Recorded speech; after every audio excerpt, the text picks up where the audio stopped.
인사하겠습니다. 잘 나오셨습니다. 성도님이 계셔서 든든합니다. 사랑하고 축복합니다. 네, 감사합니다. 오늘 치유하시는 하나님 14번째 시간입니다. 부정적 기억의 치유, 부정적 기억의 치유라는 제목으로 함께 말씀을 나누겠습니다. 우리는 지금까지 이 치유하시는 하나님이라는 주제의 시리즈 설교를 통해서 육신의 질병을 치유하시는 하나님에 대해서 쭉 살펴보았고요. 또 우리 내면의 상처, 내면의 문제를 치유하시는 하나님에 대해서 계속해서 말씀을 살펴보고 있습니다. 육신의 질병을 치유받는 것이나 마음의 질병을 치유받는 것 모두가 참으로 중요합니다. 그런데 제가 생각해 보니까 더 중요한 것이 바로 마음의 치유 아닌가, 이런 생각을 해보게 됩니다.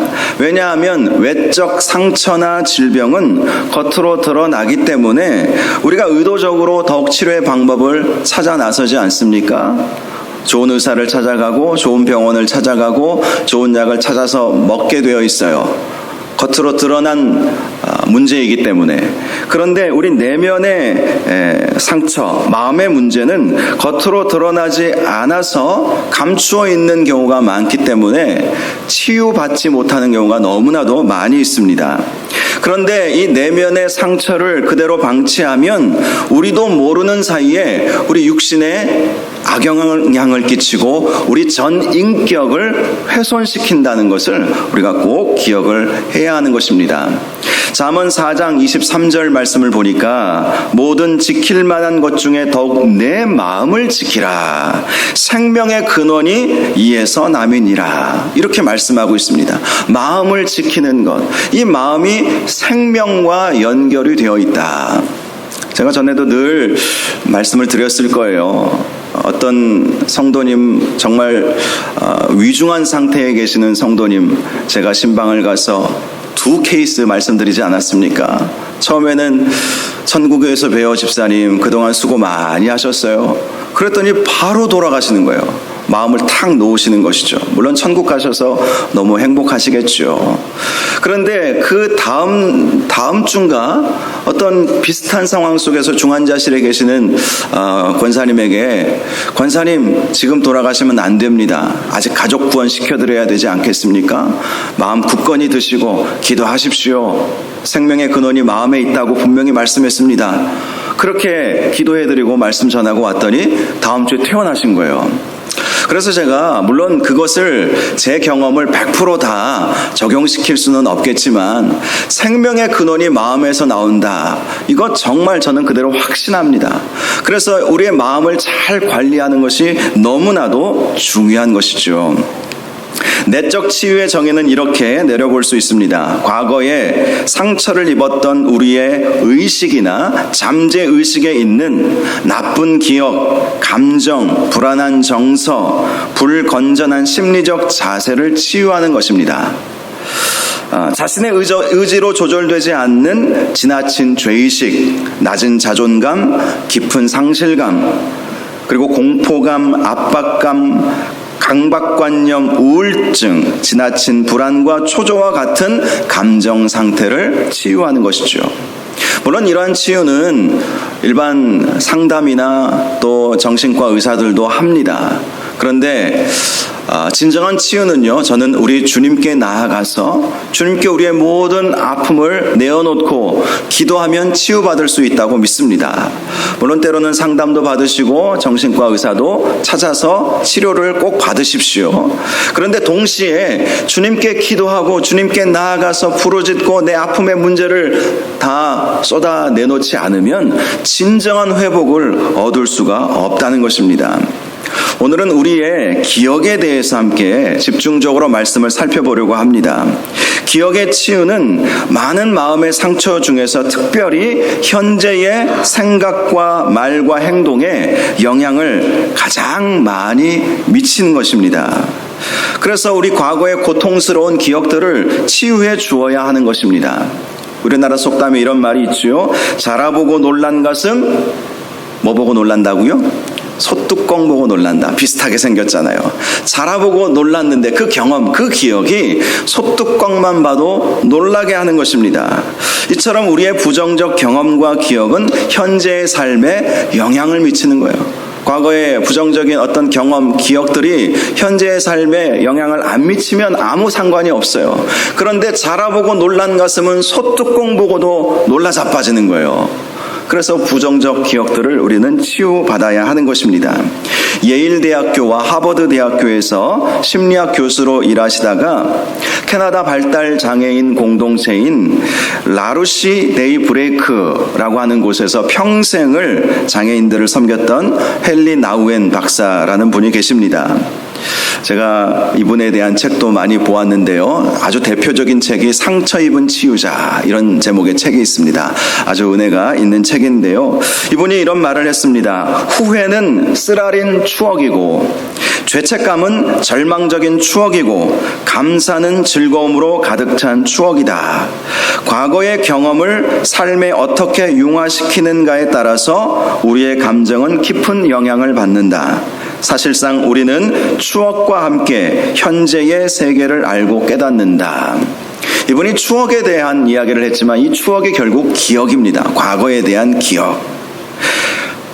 그렇습니다. 우리의 인생에서 경험되어진 모든 일들은 우리의 기억 속에 남아서 우리의 감정에 깊은 영향을 끼치는 것이죠. 기억, 추억이 현재의 우리의 감정에 영향을 준다. 연결되어 있다는 것입니다. 나우엔 박사가 말한 것처럼 우리의 기억에는 늘 좋은 기억만 있을 수는 없습니다. 감사의 기억도 있지만 고통스러운 기억도 참으로 많이 있죠. 그것이 우리로 하여금 부정적인 영향을 미치는데 주로 어떤 영향을 나타내냐면 외로움, 불안, 두려움, 근심, 의심과 같은 감정으로 나타나게 된다는 것입니다. 그래서 우리는 우리 과거의 고통스러운 기억들, 부정적인 기억들을 치유해야만 하는 것입니다. 지나친 외로움, 불안감, 두려움, 근심, 의심과 같은 감정으로부터 우리는 자유를 받아야 하는 거예요. 먼저 우리의 부정적 기억을 치유받기 위해서는 내 안에 나도 모르는 영역에 숨겨진 나의 부정적인 기억들이 있음을 알아야 합니다. 나도 모르는 내면의 잠재의식 속에 부정적인 기억들, 부정적인 경험들, 그것들이 나의 현재의 삶에 영향을 미치기 때문에 그것이 무엇인지 발견하는 것이 참 중요한 것이죠. 제가 미국에서 석사과정을 공부할 때 목회 상담학, 패스토럴 카운셀링이라고 하는 과목을 배웠는데요. 물론 신대원에서도 이 과목을 제가 공부를 했습니다. 그런데 미국에 가서 공부를 하니까 조금 더 실질적인 이 상담 훈련을 하게 하더라고요. 그때 기억에 남는 강의의 내용이 있었는데요. 주제가 있었는데요. Counter Transference라고 하는 우리말로 번역을 찾아보니까 역전이 이런 개념이 있었습니다. 이 개념이 뭐냐면 보통 어떤 상담자가 이제 내담자가 찾아오면 상담을 해주잖아요. 뭐 정신과 의사도 마찬가지고 목회자도 마찬가지고 자 상담을 받기 위해서 찾아오지 않습니까? 그런데 상담자인 내가 어떤 감정의 치유를 받지 못하면 특별히 어떤 기억의 어두운 면들이 있으면 내담자를 딱 왔을 때 내가 상처받았던 내가 부정적 기억으로 남아있던 어떤 사람과 비슷한 모습만 하고 나타나도 그 부정적인 감정이 막 나오는 거예요. 그래서 이 목회 상담학에서 나 자신을 먼저 치유하는 것, 목회자의 자신을 치유하는 것이 참 중요하지 않겠습니까? 정신과 의사들도 마찬가지이죠. 자기가 어떤 상처를 받았어요. 누구에겐가 상처를 받았어요. 그런데 치료받으려고 환자가 내원을 했습니다. 그런데 가만히 보니까 나에게 상처를 준 사람하고 얼굴도 비슷해. 옷 입은 것도 비슷해. 말도 비슷해. 말투도 비슷해. 그러면 어떻게 느껴지겠습니까? 그 사람을 객관적으로 바라볼 수가 없어요. 객관적으로 바라볼 수 없고 왠지 내가 싫은 그런 사람의 모습으로 투영이 돼가지고 상담을 제대로 해줄 수가 없는 거예요. 치료를 제대로 해줄 수 없는 거예요. 싫은 사람 좋은 감정이 없지 않습니까? 그런데 상담을 받으러 온 분은 아무런 감정이 없어요. 아무런 느낌이 없어요. 그냥 그냥 자기가 필요해서 의사를 만나고 목사님을 만나고 상담자를 만나는 것 아니겠습니까? 그런데 상담자 자체가 문제가 많은 거예요. 치유가 많이 필요한 거예요. 그러면 어떻게 되겠습니까? 나에게 상처를 주었던 사람하고 얼굴만 비슷해도, 옷 입은 것만 비슷해도, 말투만 비슷해도, 심지어 키가 비슷해도 나에게 상처 준 사람이 키가 큰 거예요. 나는 작은데. 그러면 키 큰 사람이 작은 나에게 늘 무시하고 했던 그런 기억들이 있지 않겠습니까? 그러면 키 큰 환자만 찾아와도 내가 무시당하는 것 같고 그런 느낌을 받게 되죠. 카운터 트랜스퍼런스, 역전이. 여러분, 이것을 통해서 깨닫는 것이 있습니다. 상담을 해주는 사람이나 목회자나 어떤 사람이나 신앙이 좋은 사람이나 다 감추어진 내면의 어떤 아픈 기억들이 있다는 거예요.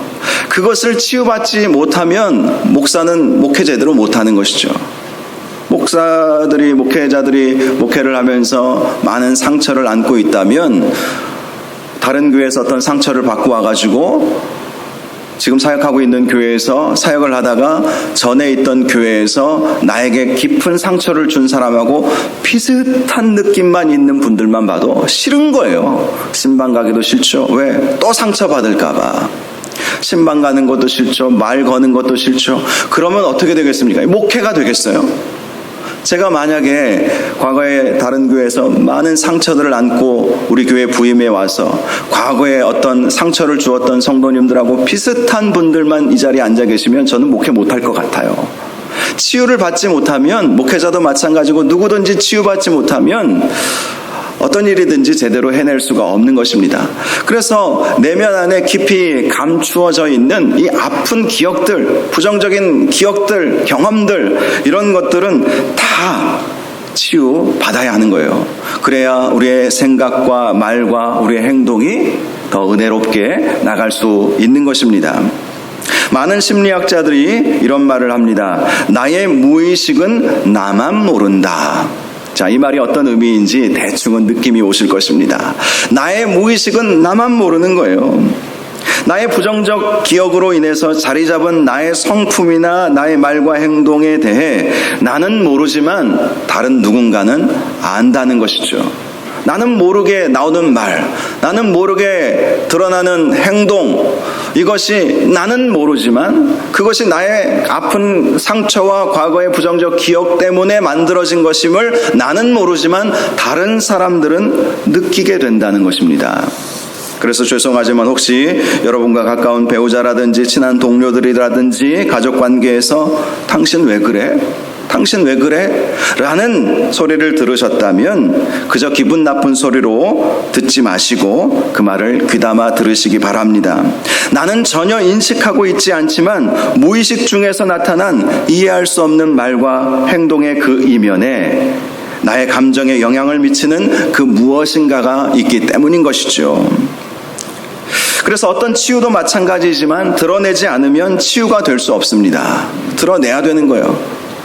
나도 상대방이 그런 이야기를 하면 왜 그럴까? 이렇게 한번 생각해 보시면 그 문제를 찾으려고 노력을 기울이지 않겠습니까? 저 같은 경우는요, 갑자기 평상시와 다른 어떤 감정이 이렇게 감정 상태, 부정적인 감정이죠. 부정적인 것들이 올라오면 다시 한번 제 자신을 늘 돌아봅니다. 제가 이제 내적 치유 과목을 통해서 벌써 한 16년, 7년 전이네요. 그 이후부터 저도 굉장히 많은 치유를 받고 여러분 저를 볼 때 좀 많이 안정적인 것처럼 보이지 않습니까? 안 웃으시는 거 보니까 좀 불안해 보이시나 봐요. 그렇지는 않을 거라고 생각을 해요. 이게 그 전에는 굉장히 저도 불안한 마음이 좀 있었거든요. 물론 지금도 온전하지는 않습니다. 치유라고 하는 것은 한순간에 이루어지는 것이 아니라 과정이에요, 과정. 그래서 천국 갈 때까지 우리 인격이 성화되는 과정을 거쳐가는 것이죠. 그래서 저는요, 어떤 부정적인 감정, 괜히 막 분노가 올라오고 우울증과 같이 침울해지고 막 그런 감정이 올라오면 그 감정을 일으키게 하는 그 무엇인가가 분명히 내 내면 안에 있다. 아직도 치유받지 못하고 해결되지 못한 그 영역이 있구나라는 것을 딱 알아차립니다. 딱 캐치하는 거예요. 자, 그걸 알아야 되는 거예요. 그저 오늘따라 내가 기분이 우울하네, 오늘따라 왠지 막 분노가 치밀어 오르네, 그리고 상대방과 대화하면서 상대방이 뭐 특별하게 악의의 감정을 가지고 한 말이 아니었음에도 불구하고 그게 비수처럼 나에게 팍 꽂힐 때에는 그 사람이 문제가 있겠습니까? 지금 나에게 문제가 있는 것이겠습니까? 나에게 문제가 있는 경우가 대부분이겠죠. 왜냐하면 그 사람은 악의의 감정이 없었거든요.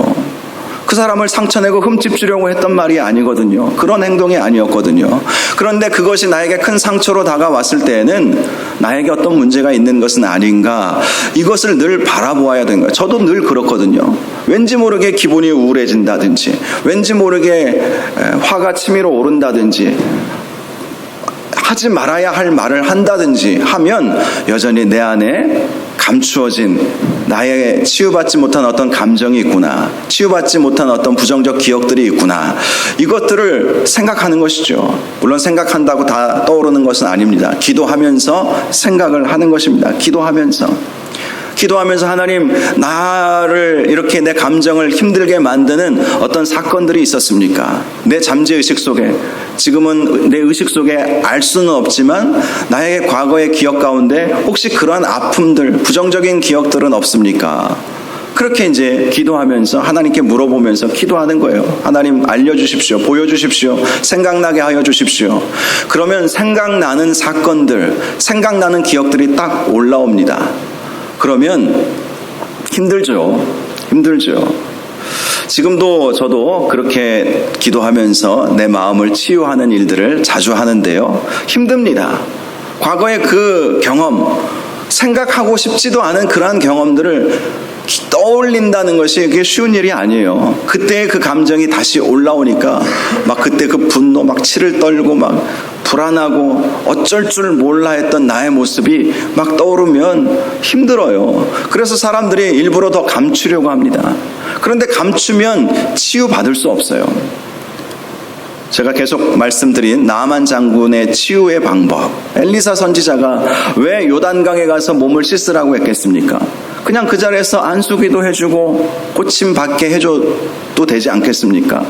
그래도 되는 거예요. 엘리사 선지자는 엘리야 선지자의 갑절의 영감을 받았습니다. 갑절의 영감을 받았죠. 놀라운 기적을 일으켰던 선지자가 엘리사 선지자였어요. 엘리야 선지자는 엘리사 선지자에 비하면 굉장히 소극적이고 소심한 면도 분명히 있었죠.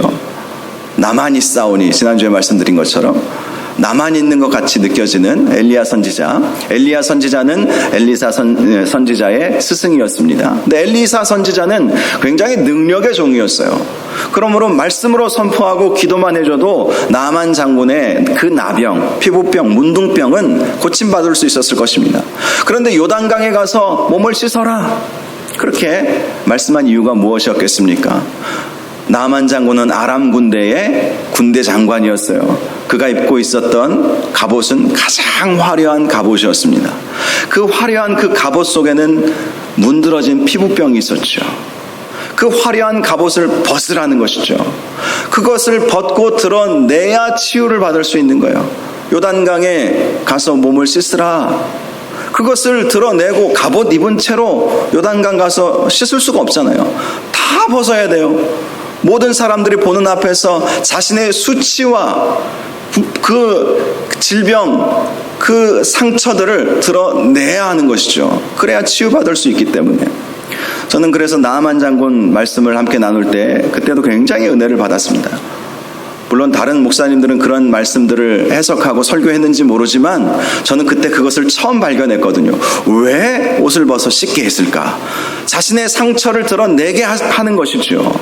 우리 내면의 상처도 마찬가지입니다. 드러내야 되는 거예요. 끄집어내야 되는 거예요. 힘들고 아프고 부끄럽고 그러죠. 물론 다른 사람들에게 말하라는 것 아닙니다.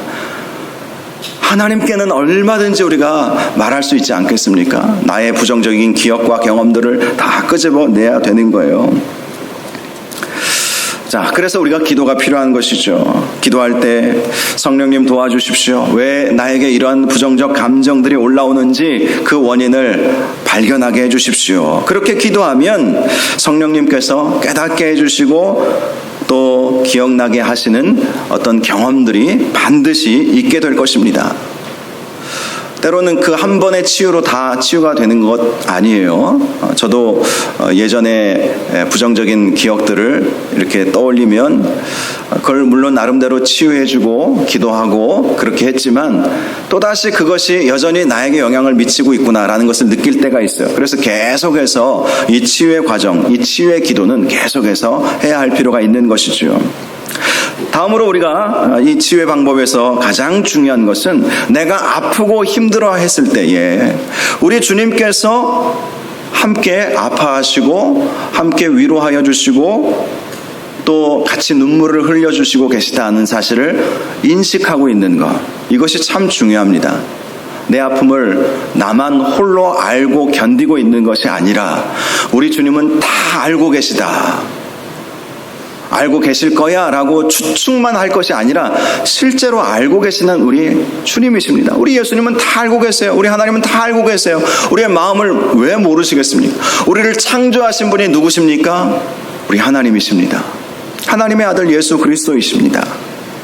그분이 우리를 창조하셨기에 우리의 고장난 부분, 우리의 상처난 부분 다 아세요. 다 아세요. 의사들은 내가 얘기해 줘야 얘기한 부분만 가지고 처방을 내리지만 우리 하나님은 내가 알지 못하는 영역까지도 다 아시는 하나님, 그분이 바로 우리 하나님 아니시겠습니까? 우리 주님이세요. 같이 아파하시고 그 마음을 잘 아시고 우리를 위로하여 주시고 우리를 위해서 눈물을 흘려주시는 분, 그분이 바로 우리 예수님이시라는 것입니다. 오늘 본문이 바로 그 예수님을 우리에게 말씀해 주고 있습니다. 오늘 본문 1절을 보니까 주 여호와의 영이 내게 내리셨으니 이는 여호와께서 내게 기름을 부으사, 이 말씀은 지금 이사야 선지자가 앞으로 오실 메시아에 대한 예언의 말씀입니다. 지금 당시 이스라엘 백성은 바벨론 포로로 끌려가서 갇힌 자, 포로된 자들이 되어 있는 때였어요. 이때 이사야 선지자가 앞으로 오실 메시아가 어떤 분이신지 말씀해 주신 내용이 오늘 본문의 말씀입니다. 그 배경을 이해하시고 이 말씀을 한번 보시면 좋을 것 같습니다. 다시 한번 읽어볼게요. 1절, 주 여호와의 영이 내게 내리셨으니 이는 여호와께서 내게 기름을 부으사, 자, 예수님께 기름을 부으신다는 것이죠. 가난한 자에게 아름다운 소식을 전하게 하려 하심이라. 나를 보내사 마음이 상한 자를 고치며 포로된 자에게 자유를, 갇힌 자에게 노임을 선포하며. 자, 우리 주님은 마음이 상한 자를 고치시는 분이시다, 이렇게 말씀하고 있어요. 마음의 상함을 고치시는 예수님, 그래서 포로된 자에게 자유를 주고 갇힌 자에게 노임을 선포하시는 분이 바로 우리 주님이십니다. 여러분, 우리는 알게 모르게 포로되어 있고 갇혀 있는 거 아십니까? 우리 과거의 경험에 갇혀 있는 경우가 얼마나 많이 있는지 모릅니다. 마귀가 쳐놓은 울타리에 갇혀 있는 경우가 얼마나 많이 있는지 모릅니다. 갇혀 있다는 거예요. 우리는 마음이 상해 있고 갇혀 있는 우리에게 자유와 노임을 선포하시는 분이 우리 주님이시라고 말씀하고 있는 것입니다. 2절을 보니까 여호와의 은혜의 해와 우리 하나님의 보복의 날을 선포하여 모든 슬픈 자를 위로하되. 자, 여호와의 은혜의 해라고 하는 이 은혜의 해는요, 이스라엘 백성이 50년마다 맞게 되는 희년을 말하는 것입니다. 희년. 그 희년의 때는요, 모든 종들이 자유를 얻어요. 종의 신분에서 자유인이 되는 때, 하나님은 모든 종들이 빚을 져서 종이 되거나 전쟁의 포로가 되어서 종이 되거나 종이 되는 경우들이 있지 않겠습니까? 그런데 50년째 되는 희년에는 모든 종들은 다 자유인이 되게 해주셨어요. 그것을 은혜의 해, 희년이라고 말하는 것이죠. 빼앗겼던 모든 토지는 다 원래 주인에게 돌아가게 했습니다. 빚을 져서 내가 가지고 있는 땅, 내 재산 누구에게인가 주었어요. 내가 가지고 있는 옷, 과거에는 옷이 재산이었죠. 오늘날에야 옷이 너무 많아서 옷 수거함에 많이들 버리시잖아요. 그런데 과거에는 옷이 재산이었거든요. 빼앗긴 옷, 빼앗긴 가축, 모든 것들이 다 회복되도록, 그것이 바로 희년의 은혜입니다. 하나님은, 우리 예수님은 바로 그렇게 은혜의 해를 선포하신다는 거예요. 회복될지어다, 다시 원상태로 돌아갈지어다 선포하시는 하나님이십니다. 또 우리 하나님의 보복의 날을 선포하여 모든 슬픈 자를 위로하신다라고 말씀합니다. 여러분, 원수 갚음은 주님께 있죠. 원수 갚음은 주님께 있습니다. 내가 원수 갚으려면 내가 원수보다 더 악해져야 돼요. 악한 사람보다 더 악해지지 않으면 원수 갚을 수 없어요. 오히려 더 당한다는 거 아십니까? 당해버리는 거예요. 그래서 원수를 갚으려면 악한 자보다 더 악해져야 되고 악랄해져야 되고 교묘해져야 되는데, 그러면 그게 얼마나 나에게 더 큰 손해이겠습니까? 그래서 주님께서 하시는 거예요. 보복은 내가 한다, 원수 갚음은 내가 한다는 거예요. 여러분, 이것을 꼭 기억하시기를 바랍니다. 원수 갚음은 내게 맡기라. 결국은 하나님께서 우리를 위로해 주신다, 위로해 주신다, 이런 말씀 아니겠습니까?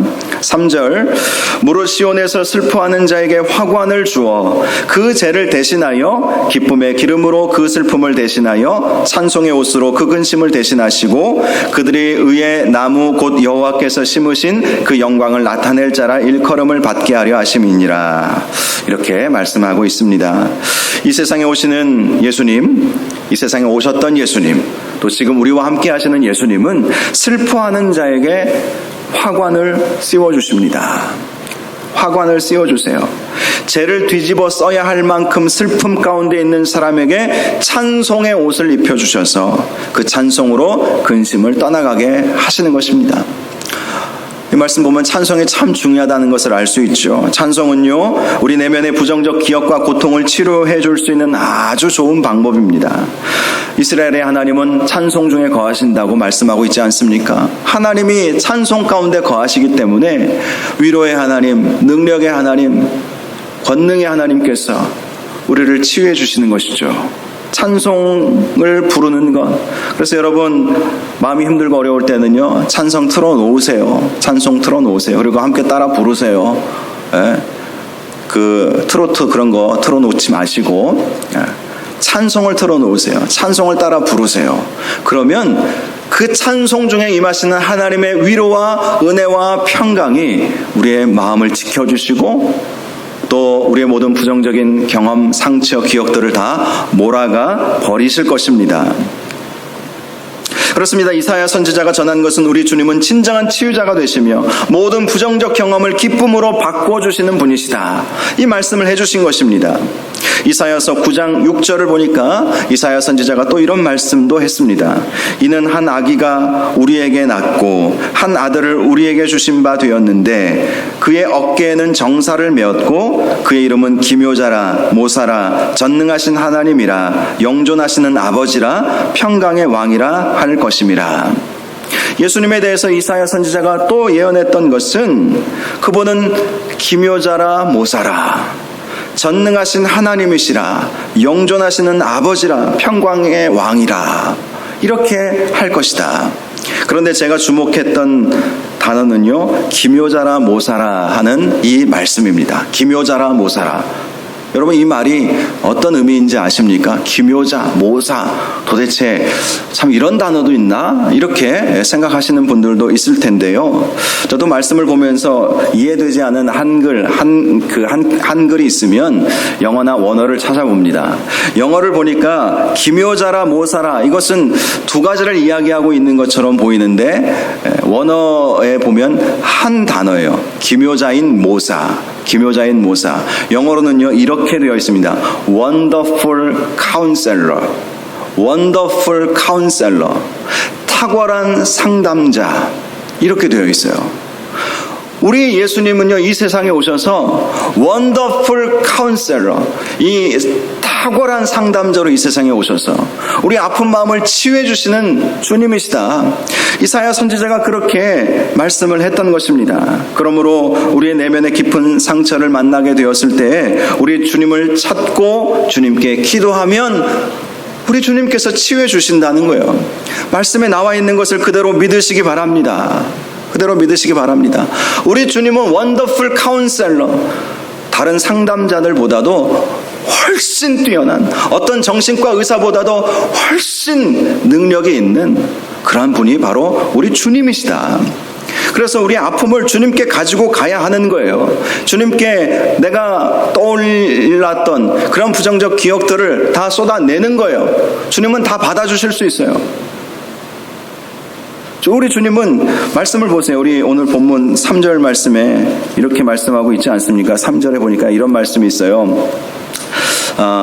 무릇 시온에서 슬퍼하는 자에게 화관을 주어 그 죄를 대신하며 기쁨의 기름으로 그 슬픔을 대신하며. 전에도 말씀드렸잖아요.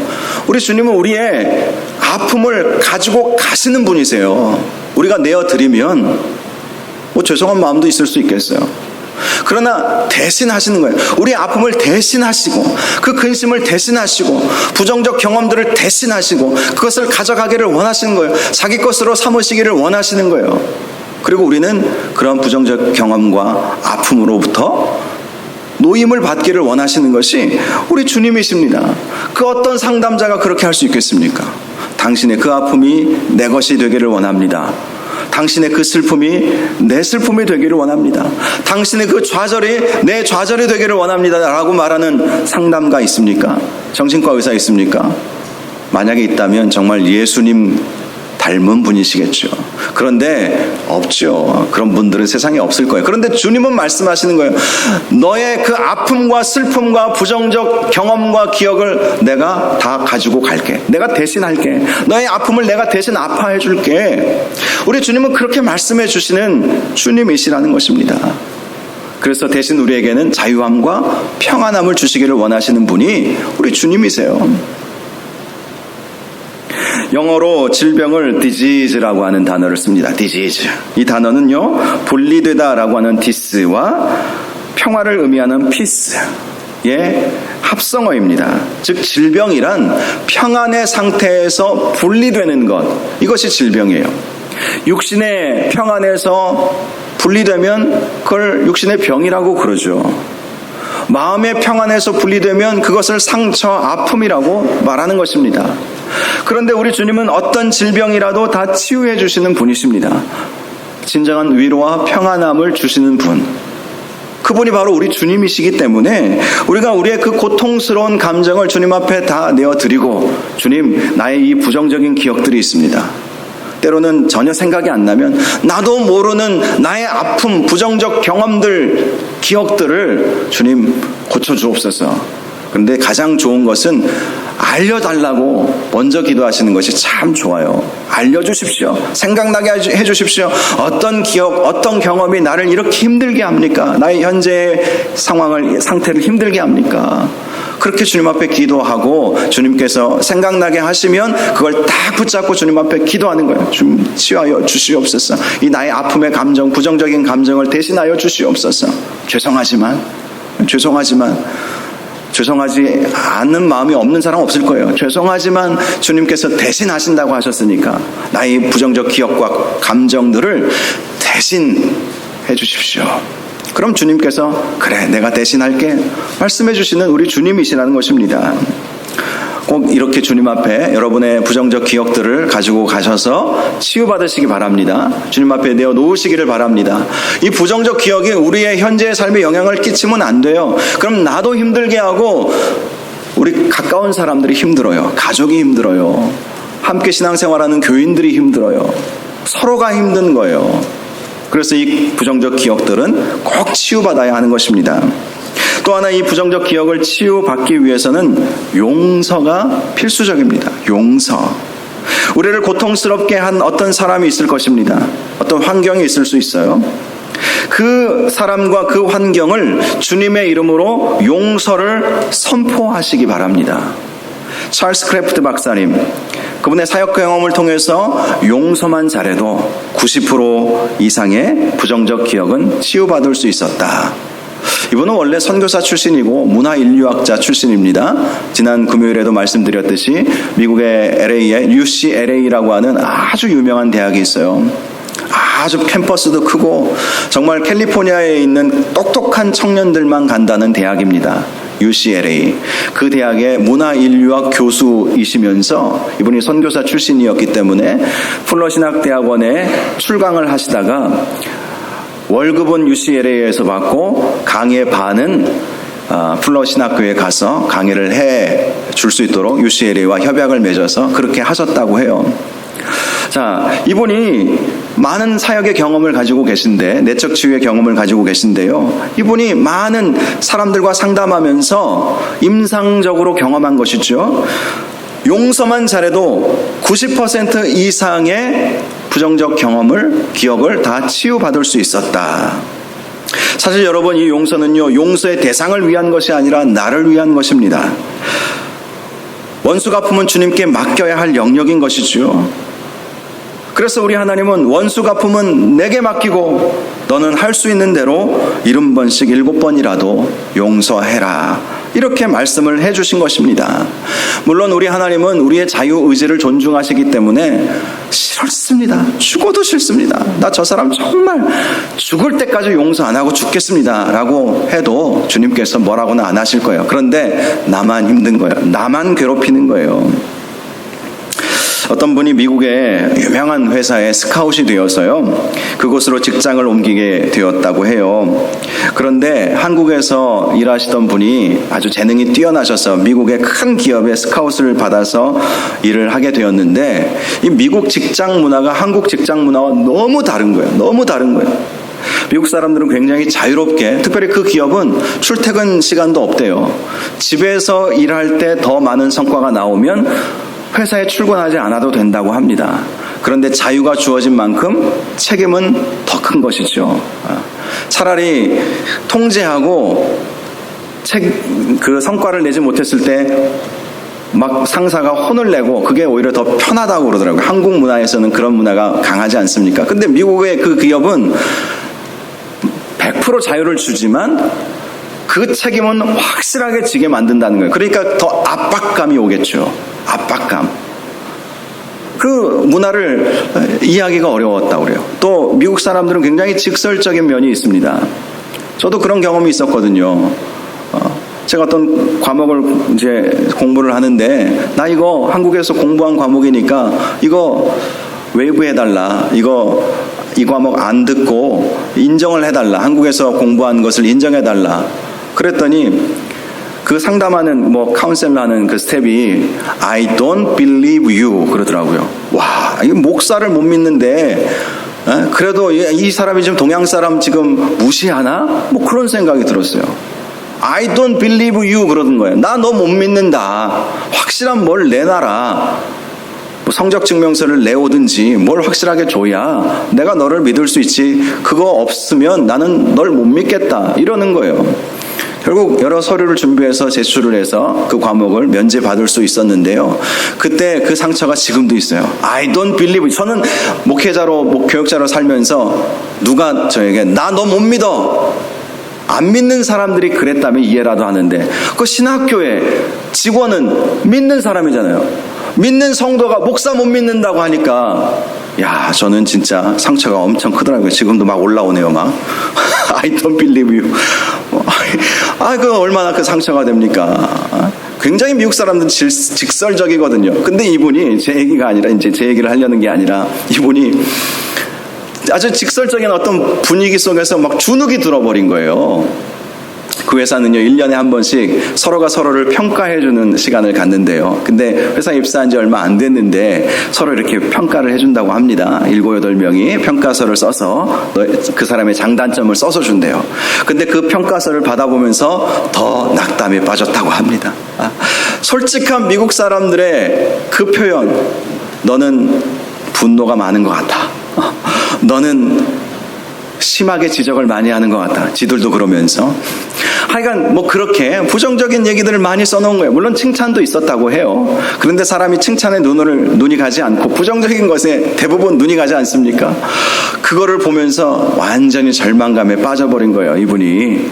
그래서요, 회사 출근하려고 차를 몰고 회사 주차장에 딱 차를 대놓잖아요. 근데 출퇴근 시간이 없으니까 그냥 주차장에 멍하니 앉아있다가 겨우겨우 사무실로 들어간 일도 많이 있었고, 화장실에 가갖고 엉엉 울 때가 너무 많이 있었다고요. 적응하기 어려운 거예요. 너무 힘든 거예요. 미국의 분위기, 이 회사의 분위기, 또 그 사람들이 나를 바라보는 그 시선이 곱지 않는 것은 아닌가, 이런 생각에 그냥 완전히 사로잡혀서 스스로를 자책하기 시작한 것입니다. 그러니까 굉장히 우울증에 빠져버리고 그 부정적인 경험이 자신을 굉장히 힘들게 했던 것이죠.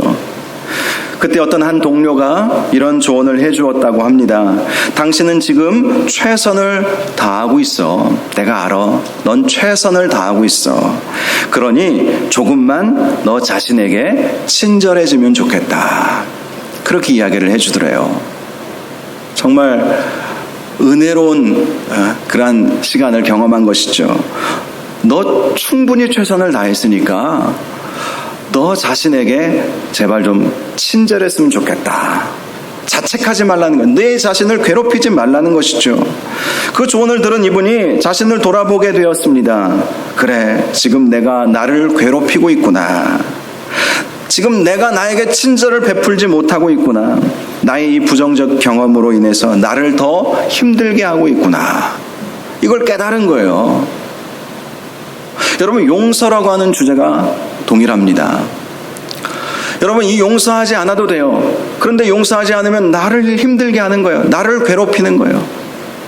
나를 더 이상 괴롭히지 말아야 하지 않겠습니까? 나의 나를 내가 괴롭힘으로 내가 괴롭고 용서하지 않음으로 인해서 드러나는 그 부정적인 상처와 감정들로 인해서 주변 사람들도 괴롭히고, 하나님의 마음은 또 얼마나 아프시겠습니까?